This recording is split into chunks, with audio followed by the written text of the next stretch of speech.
बलूची अदब से तर्जुमा। आज अफसाना दुनिया का आखिरी अफसाना। अफसाना निगार मज़ार जिब्रान। तर्जुमा फ़ज़ल बलूच। मैं एक सोने की शेर की तरह हूँ। मेरे अंदर की तमाम गलियाँ खाली हैं। जब हवा चलती है तो मैं और उदास हो जाती हूँ। वो अपना सर मेरे कंधे पर रख कर चाँद को तक रही थी और मैं उसके बालों को सुलाते हुए समंदर की जानिब देख रहा था। मैं बीमार हूँ। अब मैं कोई ख्वाब नहीं देख सकती हूँ। बचपन में मैंने एक ख्वाब देखा था कि मेरे हाथ का कलम एक सांप में तब्दील होकर मेरी आंखों के अंदर चला जाता है। इस बात को कितना अरसा गुजर चुका है, मगर इस दिन के बाद मैंने कोई ख्वाब नहीं देखा है। मुझे ऐसा महसूस हो रहा था मैं उसके ख्वाब अपने आखिरी अफसाने में लिख चुका हूँ, मगर मैंने कुछ नहीं कहा। मुझे अपने अफसाने का वो किरदार याद आ रहा था जो अपने बच्चों को कहानी सुना रहा था।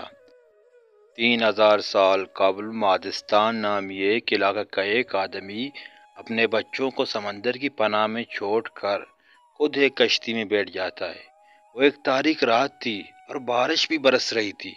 वो मुसलसल अपने घर की तरफ देखता रहता है और बिलआखिर कश्ती रात की तारीकी में ओझल हो जाती है। बहुत अरसा गुजर जाता है, मगर कहीं से उस शख्स की कोई खैर खबर नहीं आती। उसके बच्चे रूह समंदर के किनारे बैठकर अपने बाप का इंतजार करते हैं। एक दिन एक ताकतवर लहर आकर इन्हें बहा ले जाती है। फिर उसके बाद रोजाना रात के वक्त एक कश्ती उनके घर के करीब एक मछली छोड़ जाती है, मगर कोई इस मछली को लेने नहीं आता।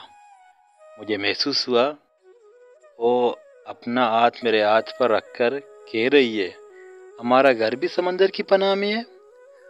उस वक्त वो समंदर को देख रही थी और मैं उसकी आंखों को। उसकी आंखें मुझे बहुत प्यारी लग रही थी, जितनी हैरान इतनी काली। आज मुझे पहली मर्तबा समझ में आया कि हैरानी में कितनी बातें छुपी होती हैं।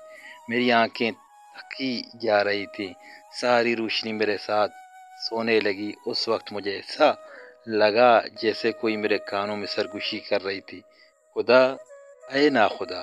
मैं नींद से चौंक उठा। हर तरफ खामोशी थी, सुकून था। सारा शहर नींद के आगोश में था। हवा इज्ज़ व इंकिसारी से चल रही थी। दूर समंदर में एक कश्ती का बादबान दिखाई दिया। कश्ती उस तरफ आना चाह रही थी, मगर साहिल पे कोई उसका मुंतजर नहीं था। बस एक कहानी जो कागज़ के एक पुर्जे पे लिखा था वहीं पड़ा था। उस वक्त मैं समंदर के वस्त में पहुंच चुका था, मगर मेरी आंखें अभी तक उस पे जमी हुई थीं। वो अब सो रही थी और कागज़ का वो टुकड़ा उसके हाथ में था और बारिश में भीग चुका था। शाहजान चैनल सब्सक्राइब भी करें, लाइक भी करें, शेयर भी करें। माशूम